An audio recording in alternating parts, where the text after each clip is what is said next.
on my finances. So another thing I said I wanted to work on was my finances, which I don't think I was bad on my finances, but I just did a lot of extra spending on things that I did not need.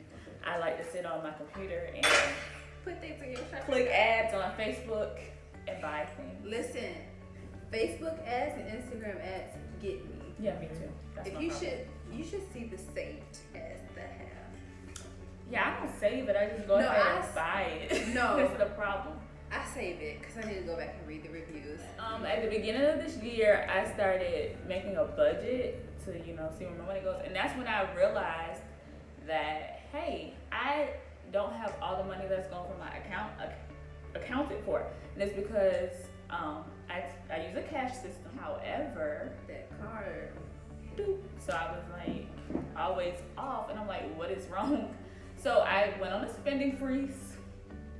You did really well. I did, but as soon as the spending freeze was over, I You was bought back everything. to my old habits, buying stupid. I did get a new job, Good. which comes with a little more opportunity to get a few more coins. I paid off my car, I would Goals. not romance, but and I was supposed to be saving the money that I would be spending on a car payment. However, I did not. started last month. Amen. I Right started before last 30. month, and I'm going to continue that. Like, it looks like I have extra money. Like, I paid all my bills, but there's still money I can spend. But I was supposed to be transferring that to a savings account, and I wasn't doing that. Because I went from caring and spend my money on dos, and now I'm on uno, and I was like, do two people, Okay. and I only have money for myself. And I realized that, I'm probably not as broke as I tell people. Right, but here's the thing. I was able to still save a significant amount, and I still have a lot to fall out with. So I decided to cut out my Treat Me Monday. Oh, please tell them about Treat Me Monday. So the Monday after payday was always treat yourself. Remember I said I was putting myself first? I really did that. So every Monday I used to go shopping, and I would buy things that I wanted. Every payday. And not just, I'm going to get myself an extra Cinnabon I got when I these go to the nice mall. Pandora rings. I bought Must be nice. I bought a nice new iPad because I want to read my books on my iPad. That's one thing I do. This is the type of stuff she bought every payday. Yeah. I mean, My Treat Yourself Monday is, I'm going to get a hot dog today. That's a treat. I like hot dogs. Bree hates them. sounds like lunch to me, but whatever. Yeah, I treat myself with food. So when I realized that I was spending all these things, and also what also changed was the fact that I went from getting paid every other week to getting paid every week. So at Treat Yourself Monday became Turn my treat into a lifestyle. yes, it was getting a bit excessive. So I cut that out, and I also, this is my big adult move, hired a financial advisor. Oh, okay. And I think that everyone should I have invest. one of those. Everyone should invest in a financial advisor because they hold you accountable. Now you can meet with them however you like. I meet with mine quarterly. We go over savings, how my investments are doing, and like my goals. And it's after hiring my financial advisor, I realized I could do extra with that money, and that's when I really turned up on my investments. And that's another savings account. So I also read the book, The Millionaire Next Door, and those people have regular jobs.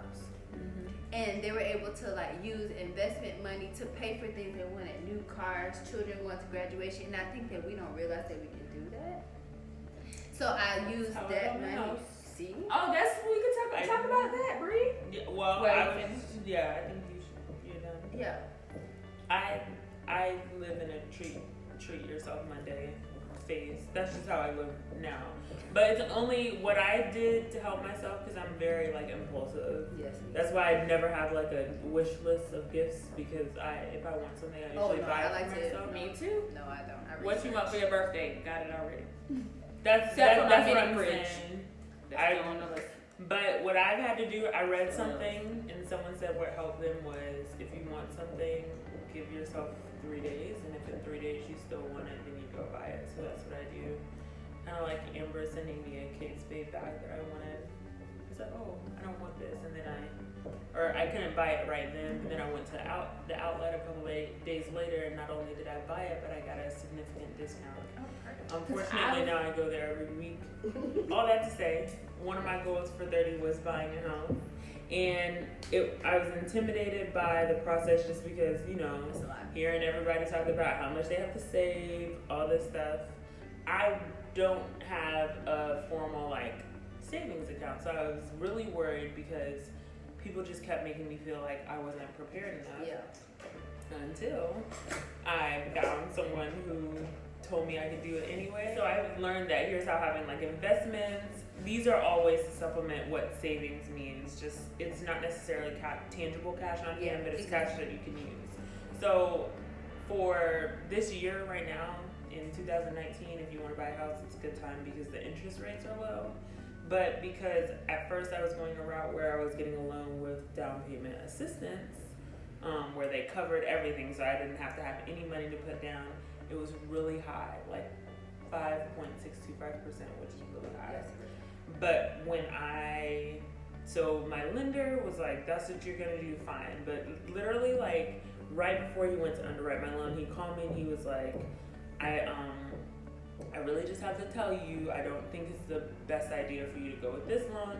He was like, you have money in these investment accounts that you can use for your down payment, and you should just use that to put the money down on the house. And it's like, you don't think you have thousands of dollars, but I've actually been working with a paycheck in money that goes into investments since I was about 18.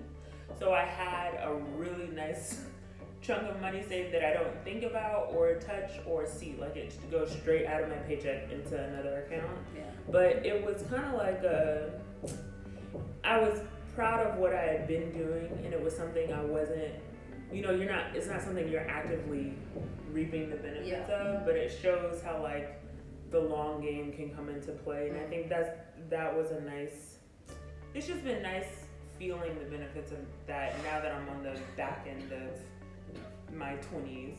Yeah, you can see that it was worth it. You're no longer back in the 20s. And then also I think that I'm out of my 20s. Yes. I think that people like instant gratification, and that's something that I had to work on. I'm gonna put this money aside. It doesn't seem like the interest rates are helping me, whatever, but of course it has to sit there. Yeah. And also something I looked into was online savings accounts, because they don't have the overhead, they have higher interest rates. So I moved a chunk of money to online savings. So that way in a couple of years I can see the gratification, and that can be my down payment for something. But I'm big on having several accounts. Yeah, I have 3 or 4. Yeah, I have 3 or 4 as well. Just, I don't know, because Bank of America, they like to let people steal my money. That's what banks do. Right. So I like to keep. Jeffrey. Yes. I like to keep my money in different accounts, and also I'm the type of person, when I see a big chunk of money, I feel like it's time to treat myself. So if I have different accounts, it's I only have a couple thousand here, a couple thousand there. It separates, so I can be like, oh, I can't afford it. How do you fund your travel? Do you like to travel a lot? Yes. Okay. So I'm not impulsive. It may seem that way, ladies and gentlemen, but I'm really not. I'm not impulsive when it comes to shopping. I like to research things, and I like to save up for them. So even though it may seem like I just went out and splurged about my iPad, I knew I needed another one. I splurged. Yes, I just went we to know, look because and said, what did I want I an say? iPad, and I bought it. Right, and I said you should have called me because I did my research on the iPads and the different prices and yada yada yada. It was already And it was already at my door. It was already at your. I'm like, Amber, why you didn't tell me? But anyway, so I like to research things. So a good friend of mine introduced me to Digit. So basically, you set a savings goal. you tell them when you want to save by and how much, and then they take out a little bit. It kind of like learns your patterns, and it takes out a little bit every day or every other day to reach that goal. And that's actually how I was able to fund this trip. I knew that I wanted to go on an international trip for my birthday.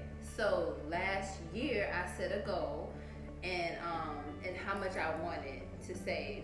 And then by the time we purchased our tickets, I had enough money for my flight, and that's where I had my spending money here. So it wasn't like I want to go to Barcelona, let me ball out, and now I can't afford it. It's kind of like, all right, well, I have $2,000 to save to my birthday trip. Where can I go with this money?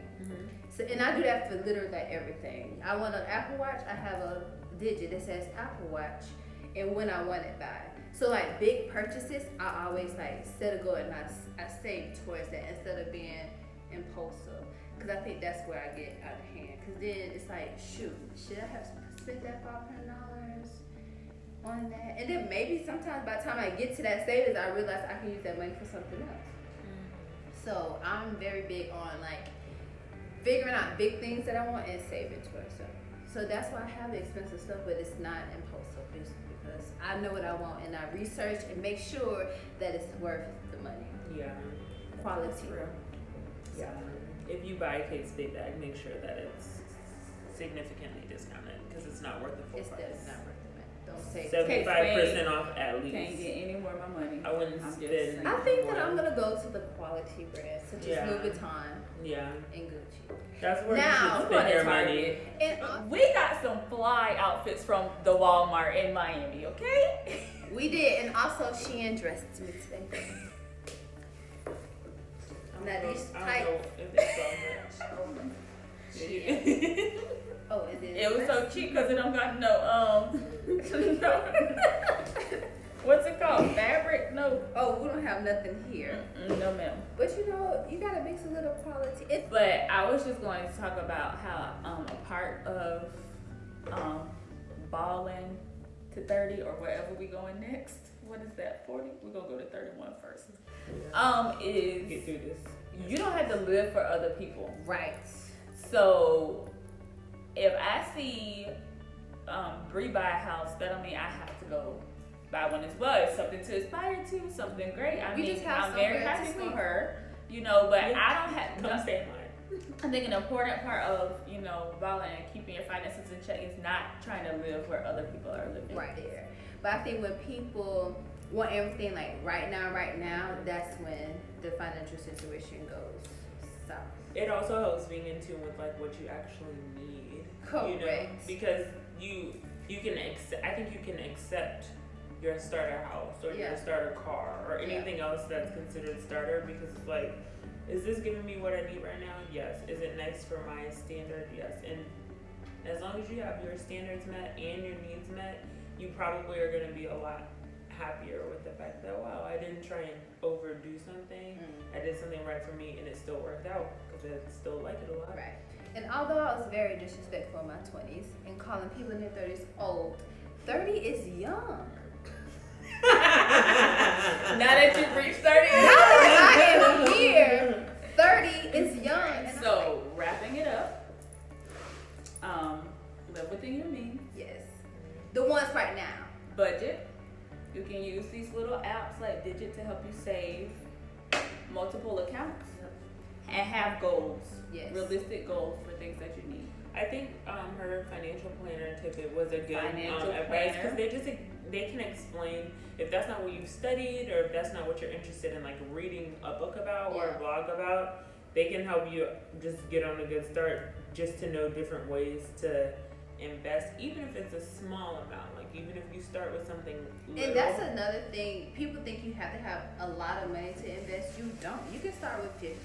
You can start with $100. But I think you just need to make sure you educate yourself, and then that's when the financial advisor comes into play. They can help you invest based on what you have and have a plan for where you're going. Exactly.